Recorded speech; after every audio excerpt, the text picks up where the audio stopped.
grab a beer and pull up a deck chair. This is True Crime Island, another true crime podcast bringing you true crime from around the world.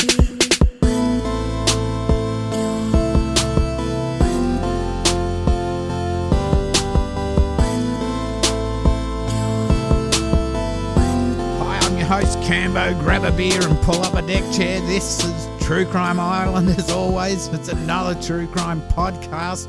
So, Islanders, well, last week we had the case of Teresa Knorr, who abused her 6 children and ended up killing 2 of them. Well, this week I bring you the opposite, where a child takes action to get rid of her parents once and for all.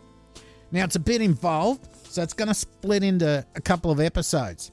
Oh, and thank you, Pelly, who got back to me on the pronunciation of Chilliwack, which means going up the river as far as you can. So tonight I will reference the Edmonton Journal, the National Post, York Regional Police interview tapes, the Vancouver Sun, and the book, and highly recommended book if you really want to get some detail, A Daughter's Deadly Deception by Jeremy Grimaldi. Okay, so I'm sure most of you have heard something about the Jennifer Pan case, especially the Canadian Islanders. So yes, we're off to Canada tonight to 238 Helen Avenue, Markham, Unionville, Ontario. Now, Markham has a predominantly Asian population, according to Google, and although not the cheapest area to live, it is cheaper than Toronto. It's regarded as safe and a desirable place to live, with great food, plenty of parks, but apparently getting around is a bit of a hassle. It's regarded so safe that when the news filtered around on the morning of the 9th of November 2010 that there'd been a murderous home invasion, the local community was shocked, as nothing like that happened here. That type of thing happened elsewhere. The story getting around was a home invasion by 3 men in Unionville that resulted in the murder of 53-year-old mother of 2, Bic Harpan, and the wounding of her 57-year-old husband, Hugh Han Pan. He was shot in the face. Now, miraculously, their 24-year-old daughter, Jennifer Pan, was unharmed in the incident. So, let me give you a bit of background on the Pan family. So we got Bic and Han. They were both refugees from Vietnam. They came to Canada separately, and I read somewhere that Han came via Hong Kong as a political refugee. I think nowadays they call them asylum seekers, so don't have a go at me for calling refugees. I'm just reading what I have researched. They met and married, settled in Scarborough. In 1986, they had a daughter, Jennifer, and in 1989, a son, Felix. They both worked at Magna International. Now, that was a car parts manufacturer in Aurora, Ontario. Now, Han worked as a tool and die maker while Bic assembled car parts. They worked extremely hard, they saved, and they made sure that kids would have opportunities that they hadn't had. In 2004, they were able to purchase a house in Unionville, Markham, and as I described it before, it was a desirable place to live. They were even able to buy a couple of nice cars for themselves. Now, Han drove a Merc and Bic a Lexus. I'd probably settle for a Mustang. But now, the Pan parents, like I said, they wanted the best for their children, and they pushed them hard to achieve their goals. Now, some would say their parents' goals. Now, I guess you could call them a tiger parents, and if we go into a little definition on what that means, if you haven't heard it, well, tiger parenting is a form of strict or demanding parenting. Tiger parents push and pressure their children to attain high levels of academic achievement or success in high-status extracurricular activities such as music or even becoming a doctor, that sort of thing, and they use authoritarian parenting methods. Now, Han Pan, he wanted his daughter Jennifer to become a doctor. His son Felix in 2010 was studying to become an engineer. Now, from an early age, Jennifer was pushed hard by her parents, taking piano lessons, and she would become a highly accomplished figure skater until an injury dashed her 2010 Vancouver Olympic dreams. Now, to get to the 2010 Vancouver Winter Olympics, you don't just start the year before. She'd been doing this for years and years, building up to this Olympic dream. That was dashed with this injury. Now, she was humble, quiet and soft-spoken. This is Jennifer. She had a small, tight-knit circle of friends, approved, of course, by her parents. Now, she was expected to get straight A's at her school, the Mary Ward Catholic Secondary School, and she would be closely watched whenever she attended extracurricular activities. Her parents would drop her off and pick her up from school. She wasn't allowed to date or go to any school dances, and she was forbidden to attend any parties just in case it affected her schooling. Now, at the start, she did get those straight A's, but as years went on, she slipped behind in her grades. So instead of disappointing her parents and probably suffering their tiger wrath, she started to forge school report cards to show that she had the required A grades. Now, this sort of led her on a slippery slope of lies that would ultimately end in tragedy. Now, Jennifer was in the school band, and it's here that she would meet Daniel Wong. Now, he was about a year older than her, and they became friends. Now, he was mixed Filipino-Chinese. On a music excursion to Europe in 2003, Jennifer suffered an asthma attack from all the smokers in the auditorium where they were playing. Now, I know Europe. Oh, my God, they do like to smoke, so I can understand. She rushed out to get air, and Daniel was there to help her. I guess this is the moment she fell in love with him, and they soon became a couple. They had to keep their relationship very secretive, as Mr. and Mrs. Pan would not approve of Jennifer having a boyfriend. In fact, they did meet him and told her not to associate with him as he was half Filipino. Now, Jennifer was still excelling in music. She was winning many awards, but her other subjects suffered. She was even able to make money on the side teaching piano. Now, one of the subjects she failed in was her calculus class, and this meant that she lost her early admission to Ryerson University. This is at the end of Year 12, and she didn't graduate from high school. But that didn't stop Jennifer. She lied to her parents about graduating and that she was in fact going to Ryerson Uni. She told her parents that her plan was to do 2 years of science, then transfer over to the University of Toronto's pharmacology program. Although Han wanted Jennifer to be a doctor, he knew she probably couldn't handle that, but a pharmacist was just as prestigious. Now, Jennifer had to portray the life of a uni student. She brought the usual school supplies and collected used biology and physics textbooks. She told her parents she had an OSAP, or Ontario Student Assistance Program loan, and had won a $3,000 scholarship. By showing them forged documents again, it all looked legit. So, for 2 years, Jennifer would get ready as if she was actually attending uni, get on public transport and head downtown. But in reality, she would hang out at the library reading scientific journals and take notes in her textbooks to make it look to her parents that all was fine. She also spent time in cafes, working at a couple of pizza places. She taught piano lessons and would go to visit Daniel at York Uni where he studied. Wow.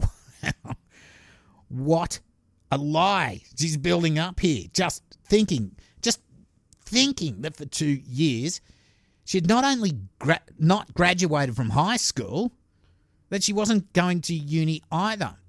Now, this is 2 years. I'd be so frustrated. And I think my frustrations probably hurt anxieties that are going to start to build. Anyway, let's go on. And just on a side note here, Daniel, in his final year of high school, he transferred from Mary Ward to Cardinal Carter Academy. That's an art school in North York. Now, he'd also been done for having 8 ounces of pot in his car. That's a lot of pot, even for personal use, or maybe it's not. But let's keep going. Now, Jennifer then told her parents she had been accepted into the University of Toronto to study pharmacology. So that's how her plan was supposed to be. 2 years at Ryerson, 2 years into Toronto. Now, her parents were really, really happy about this, and They probably let her have a little bit of freedom, a little bit more, by agreeing for her to stay at her friend's place, Topaz. Now, this was because the journey was almost an hour and a half each way each day. But instead of staying with Topaz, she actually shacked up with Daniel at his parents' place. Now, she told Daniel's parents that it was fine by her parents that she was able to stay there. Now, yeah, as you can see, these lies are just compounding. They're just compounding from Jennifer. Well, I'd say maybe in Canada you call it snowballing because there's so much fucking snow there. Anyway, I'm stressed just thinking about the fact she's putting on this charade for years and how much stress this must have caused her. I mean, she isn't just dropping a couple of subjects. She isn't even enrolled. And she hasn't even graduated high school. Anyway, they got to the stage where Jennifer should have been graduating from uni. So there were more lies and deception.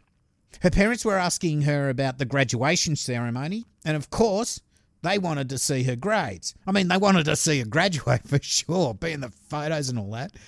But Jennifer told her parents that the tickets to the graduation were limited to one parent per graduate, as there were so many people graduating, and that as she knew both of them couldn't attend, and she didn't want to choose which one could attend, she gave her ticket away to a friend so that both her friend's parents could attend. I mean, wow.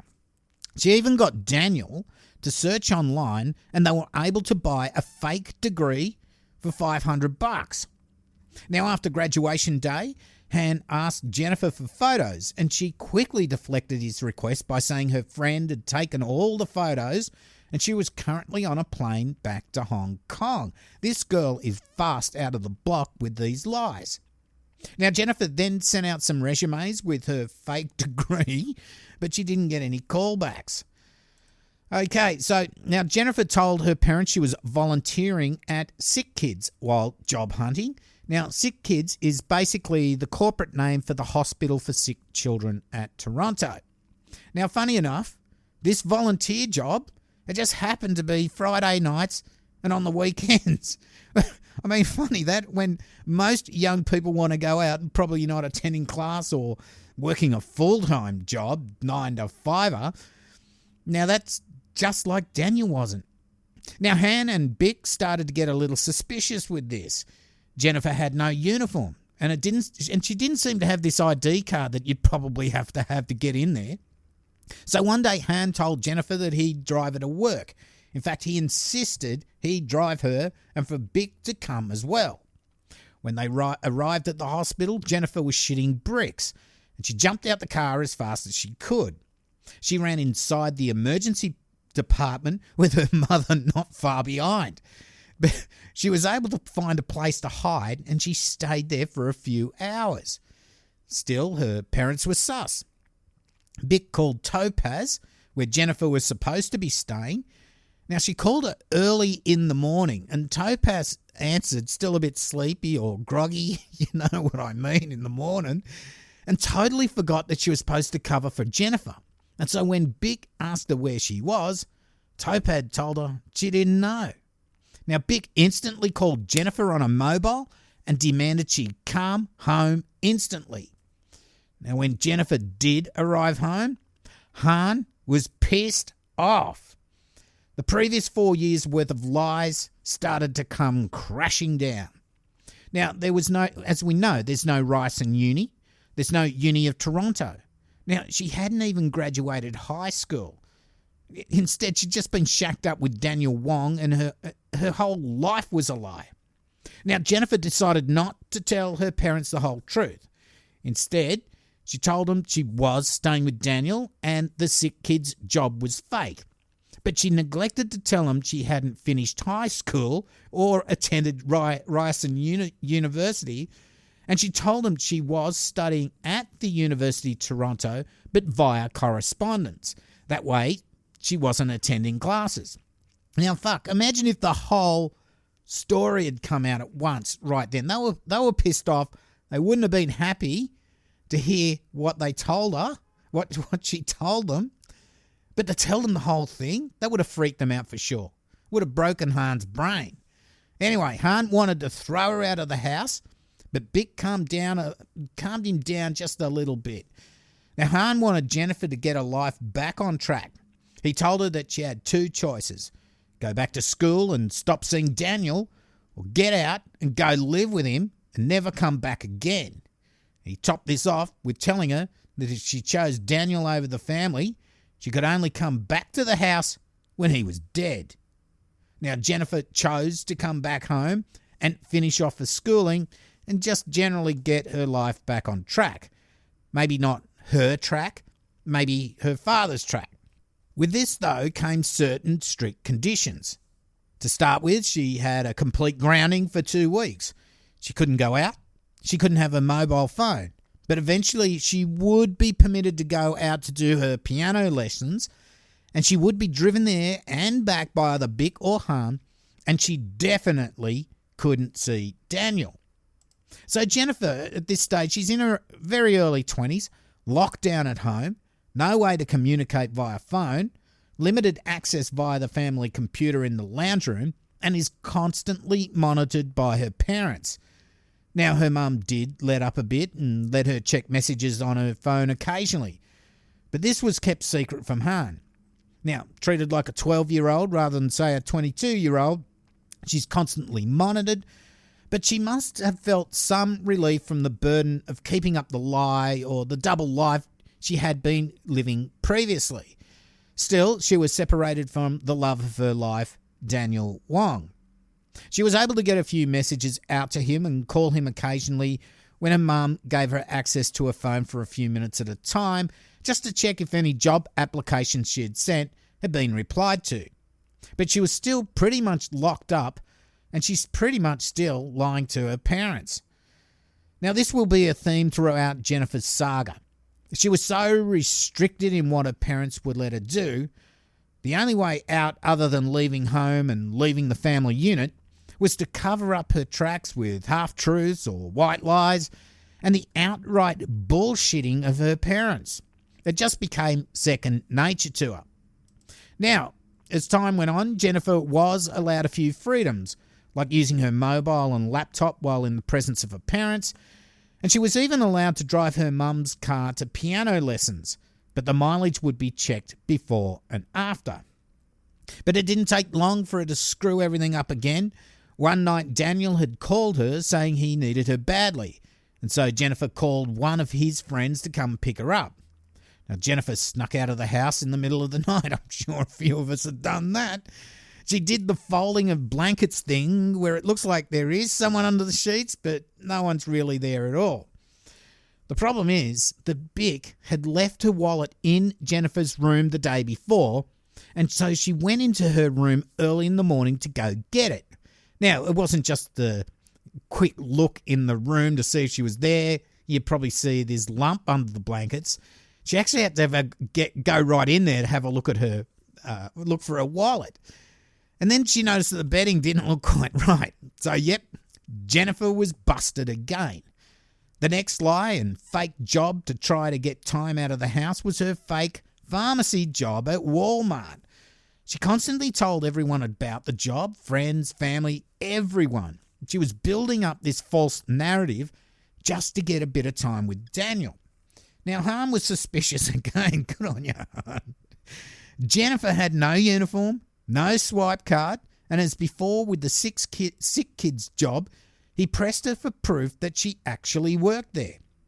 Now, he asked her for a pay slip, which she said was in her locker at work, and the next day she showed him one that she'd found on the internet and forged her details into it. She's a good one, isn't she? Still, he demanded he drive her to work the next day, and luckily for Jennifer, someone was coming out of the employee entrance as she slipped in. Now, she hid in there for a while until her father left, and then she went to the library. But when she got home, Han demanded she log into her bank account to show him the deposit of her wages. He is crafty. She then admitted that the hours were faked, but took the opportunity while her father was pissed off with her to admit that her enrolment at the University of Toronto was all bullshit as well. I suppose he was that fucking angry that he couldn't get any more angry. So she slipped this other thing in that, 2 years at University of Toronto was bullshit as well to go with everything else. Hahn from that moment on would never trust Jennifer again. Jennifer was put into full lockdown again, this time permanently, and she was made to email Daniel in front of him to tell him the relationship was over and to stay away. Now, Jennifer told her father she owed him $3,000, and Hahn wrote her a check immediately, hoping this would bring some finality to her relationship with Daniel. So, this constant surveillance of her every move, it really got to Jennifer. Friends and even her piano teacher told her she should consider moving out. But Jennifer told them that her family was the most important thing, and she just couldn't think of it. Now, her piano teacher, he actually said that he thought it wasn't the family face thing that stopped her from moving out. It was more that she didn't want to lose the comforts of home and that she doubted being able to make it by herself. So, who knows? Okay, I think we've got the drift on the life and times of Jennifer Pan at this point. So what comes next is probably the straw that breaks the camel's back. Daniel, at age 24 and having been in a relationship for Jennifer for around 7 years, well, he finally makes the break. He stops answering most of her calls and doesn't reply to most of her messages. He's trying to move on and he finds a new girlfriend, Christine. The light at the end of the very long tunnel for Jennifer turns out to be the light of an incoming train, and this smashes her morale. Jennifer tried to be a nuisance to both Daniel and his new girlfriend, trying desperately to get them to break up or split up. Again, to try and to overcome being dumped and ignored, she contacts Daniel and told him that she'd answered a knock at the door and 5 Asian guys had broken their way in and gang raped her. She told him that there was a mention to leave his new girlfriend alone. Now, obviously, trying to make out the new girlfriend maybe had ordered this gang rape, and Jennifer hoped to get Daniel to dump his new love and probably take her back. At the very least, she was wanting attention. She also told him that she'd received a bullet in the mail, again referencing that she leaves the new girlfriend alone. Of course, both these stories were just lies. Now, that's how Jennifer operated. Lie to get what she wanted or needed. She'd been doing it for years. Okay, so let's move on to the reason why we're talking all about this. On the night of the 8th of November around 10 p.m, there's a frantic 911 call. Jennifer, with her hands bound behind her back and arm bound to a banister at the top of the stairs, is screaming down the phone to the operator. "Help me, please. I need help. I don't know where my parents are. Some people just broke into our house and just stole all our money. I just heard shots. Pops. I'm tied upstairs with my hands behind my back. I have my cell phone in my pocket, and please come help." Okay, so that's what Jennifer said. I haven't got a clean cut of the 911 call off the internet, so I'm not going to play that here. But that's the drift of it. She then goes on to describe these attackers being black males. She described what they were wearing, but also said they turned off all the lights, so she didn't really see them all that well. She told them they'd taken her parents downstairs, and then she heard the pops. Then all of a sudden, in the background of the call, there's this blood-curdling scream. Jennifer's father had raced up from the basement and out the front door, screaming in pursuit of the attackers. So Jennifer calls out to her father, but he doesn't stop to check on her. Soon, police arrive and clear the house and cut Jennifer free. Han Pan has collapsed outside and is rushed to hospital with gunshot wounds to his face. Now, sadly, Big Pan is found dead in the basement with a gunshot wound to the back of her head. Now, actually, Jennifer was able to see her father as being placed in the ambulance, and she said to him, "Daddy, are you okay?" Now, Jennifer is physically unharmed and is taken to hospital as well, just as a precaution and given some sedatives. Now, later at around midnight, she would be taken downtown for an interview by police. Now, Han Pan initially was rushed to Markham Stouffville Hospital. I'm sure I'm going to get... How do you pronounce Stouffville Hospital? But then he was airlifted to the Central Toronto Trauma Centre. Now, if you want to watch all 3 interviews that Jennifer undergoes over the course of this investigation, they are in full on YouTube and they together span 9 hours. Now, I've watched them and gone back over them twice in the research for this case. Now, if you think Prince Andrew interviews are a train wreck, then you really need to watch these. Because once you know the complete story, it's like some sort of twisted reality show watching these interviews unfold. So maybe view it as a 9-hour miniseries rather than 3 long interviews. Anyway, in the initial interview, police need some information on the home invaders so they can start their investigation and try to find them. They want to get them off the street first. So Jennifer tells them that her mother had come home at around 9 p.m. from her weekly dance lessons and was downstairs. Her brother was away studying. Her father was in his bedroom and was sleeping. She was upstairs in her own bedroom. Now, the next thing she heard was her mother calling out frantically for Han to come downstairs. She heard her father go downstairs and then heard other footsteps coming back up. She was on a call to a friend at the time and told them she would call them back, and she hung up.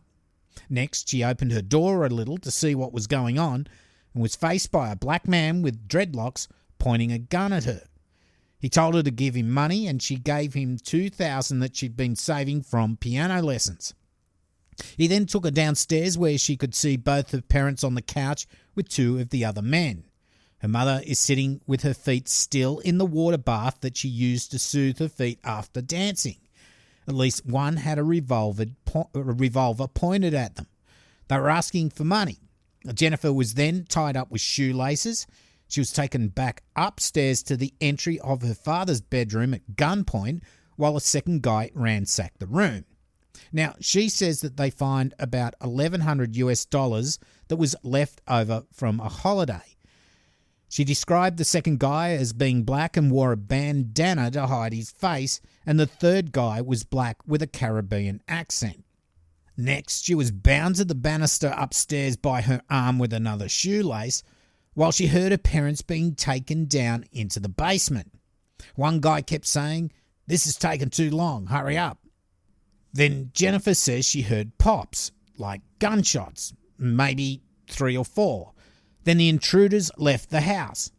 She was able to get to her cell phone, which was in her back pocket, and then she called 911. And during the call, she then heard her father screaming as he ran out of the house.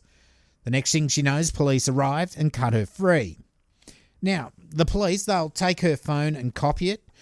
She seems quite worried about what they might find. She also seems worried when the police tell her how many people they're going to interview, like brothers and friends and relatives.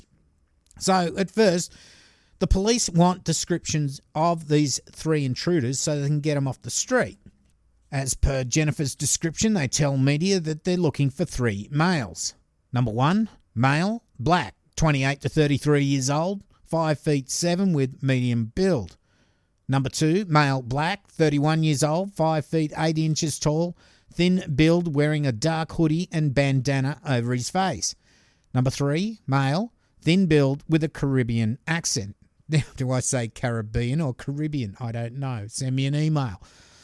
But it isn't long before police start to feel that things don't add up with Jennifer's story. First thing they thought was weird was when Han raced out of the house to try to either track down the crims or get help from a neighbour, whatever he was doing. Wouldn't he first have gone to check to see if his daughter was okay? Also, why keep a witness alive if they're quite prepared to kill 2 other people? And why wasn't she at least blindfolded? Now, also, home invasions are very rare, and how did the intruders know that they wouldn't be faced by someone with a gun ready to protect themselves? They were also a bit sceptical on how Jennifer, with her hands tied behind her back and one arm tied to the banister, was able to get the phone out of her pocket and be able to call 911. Now, one of the detectives, a Detective Cook, he thought she was full of shit from the start, and the home invasion and murder was an inside job for basically the reasons I just went through. But the department is divided into two camps. Jennifer is either the victim or the perpetrator. Now, Daniel Wong, he is brought in to interview as well. Now, he's really cool and calm. He even falls asleep in the interview room when the investigators aren't there. Now, a couple of days later, on November 10, Jennifer is interviewed a second time. They've clearly had time to check out at least some of Jennifer's story, and they conduct the interview with a completely different tone, like they know she's already lying. And don't forget, she's already given them her phone, which they could have got quite a bit of info off maybe. Now, when you see this, if you do watch it on YouTube, she's really nervous. She's just wringing her hands non-stop.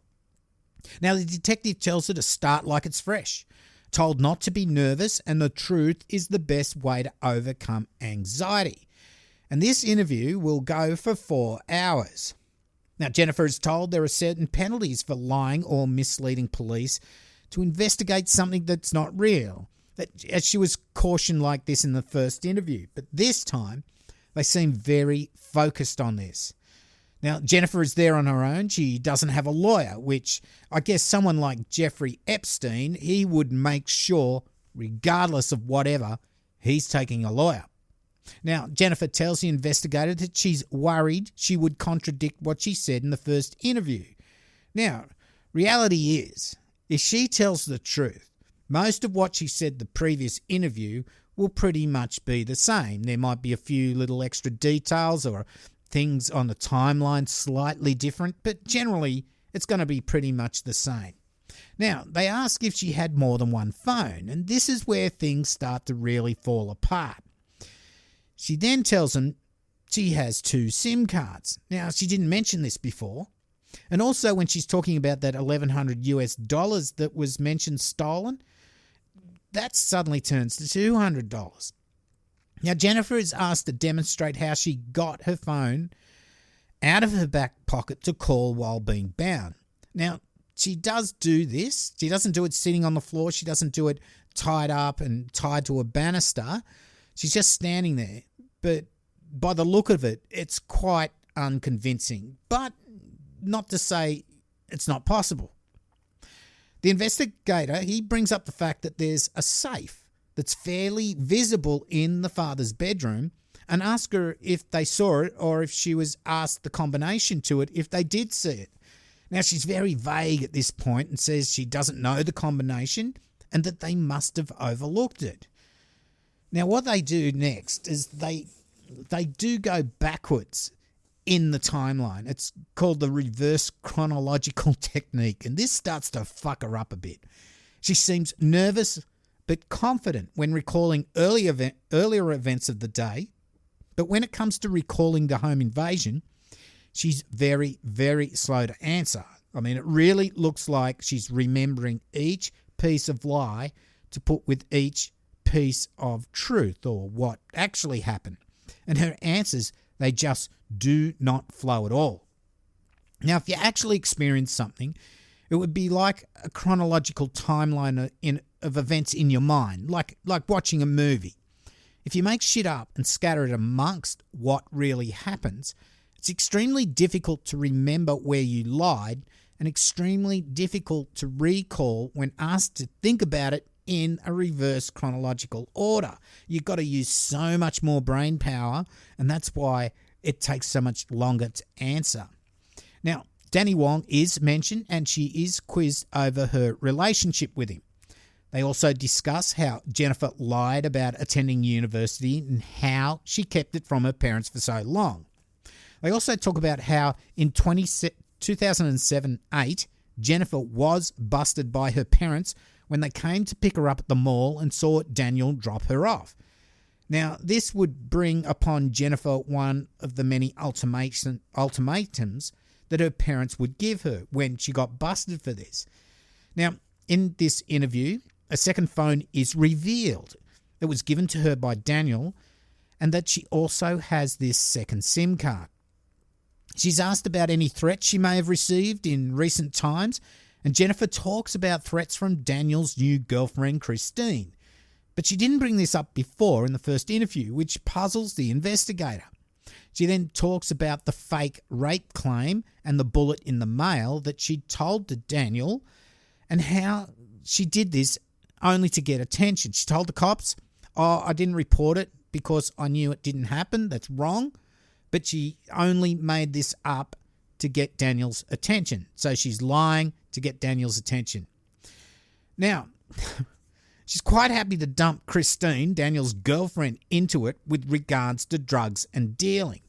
She seems quite happy to divert the focus from herself for a few minutes onto others, especially when it comes to Christine. You see, the cops have some theory that this home invasion came about because of Jennifer's links to Daniel and his drug dealing, and that maybe the Pan family also had some links to drug dealing. Now, this wasn't the case at all, but they were wondering why this family had been targeted out of any other family. Now, Jennifer is left alone for quite a while in the interview, and she's pacing up and down and she's looking extremely nervous. And on resumption of the interview, they bring up the safe in Hans' room again. Now, why wasn't it discovered when the whole room had been ransacked and it was in plain view? They also discuss this BlackBerry phone, this second phone. Now, also, her and Daniel's recent conversations are brought up because she hasn't mentioned much at all in this first interview. Now, the BlackBerry phone, that's found to be her main phone, rather than the other phone she'd previously given to police on the night of the invasion. And as they get into this a bit more, it's found there are now 3 phones. There's an iPhone. There's the flip phone she gave to the coppers on the first interview, she said was her main phone. And there's this BlackBerry. Now, this looks really sus. Like Jennifer had something to hide that would be on not only the second SIM card maybe, but something that might be found on the other 2 phones. Now, if anyone remembers back in the day, around 2010, that Android and iPhones, they were relatively new, and that BlackBerry phones were the norm, especially for business users, because they were very secure. iPhones and Android phones, you could break into them, they weren't secure at all. And I think by default, if not they had to be, these BlackBerry phones were encrypted. And if you didn't have the code to get in, the PIN code or whatever, you couldn't get anything off them. You couldn't log into them. You only had the option at that point to wipe the phone. Now, these were the go-to phones, other than burner phones, of course, for criminals, to keep their communications safe from authorities. Now, probably a good phone to use when planning a murder or two. Now, Jennifer is told of the surveillance cameras that they were looking at, the footage from across the road from her place. Now, that must have got her to sphincter to clench a little bit. She was also asked how these guys got into the house. Now, Jennifer said that whenever anyone came to the house, anyone in the family, they'd creep up quietly towards the door so they could see who it was. And if they didn't want to answer the door, they would just quietly retreat. So, I don't know, I've done that many times back in the day on a Sunday morning, bit hungover, and we've got the Joeys banging at the door.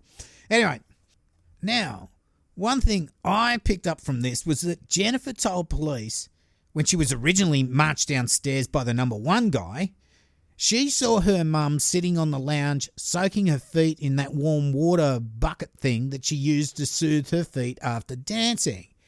Now, if there was a knock on the door, Bick, she said, her whole family does it, she would have crept up to see who was there before deciding to open the door. Now, if she did this, they'd knock at the door, she creeps up there like she always did, why did she answer to people she didn't know and say she did answer and they forced their way in? Why is she sitting back with her feet in the water when Jennifer is marched downstairs? It seems a little bit weird that she goes and sits in the exact same spot, puts her feet back in the water. So, the door was probably unlocked, even though the front door would always be checked to be locked early in the afternoon or early night. A little detail can say so much, especially when planning something like this.